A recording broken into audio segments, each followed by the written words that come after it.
I am reading on your website that the root of sin is based on selfishness and pride. Does that mean selfishness and pride are the same things, since they both are the root of sin? I wouldn't say that they're the same exact thing, but they're definitely related. Selfishness is basically putting, yourself first before, the needs of others. That's, to be selfish. Like if you see, a kid eating the whole cake instead of sharing, they're being selfish. They just want what they want, and they're not willing to, consider the wants or needs of other people. But pride is a little bit different in that it's more like a building up of yourself. It's an elevation of yourself.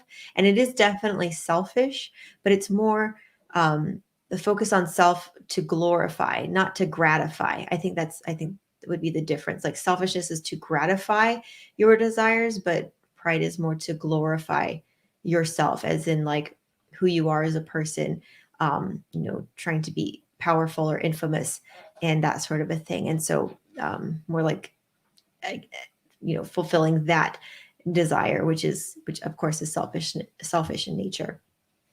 I don't know, Jeremy, any thoughts on that?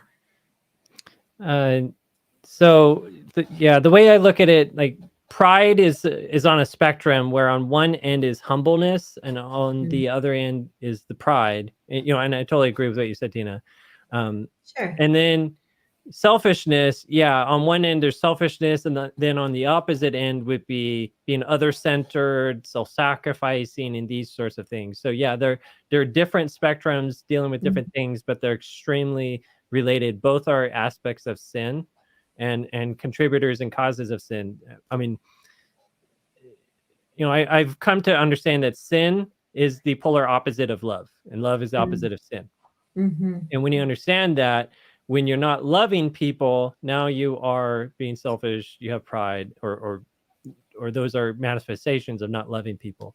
So, and then really loving yourself more than others. So that's where these things come into play. It's kind of like, okay, selfishness and pride, it's the difference between sugar and ice cream, basically. That's interesting.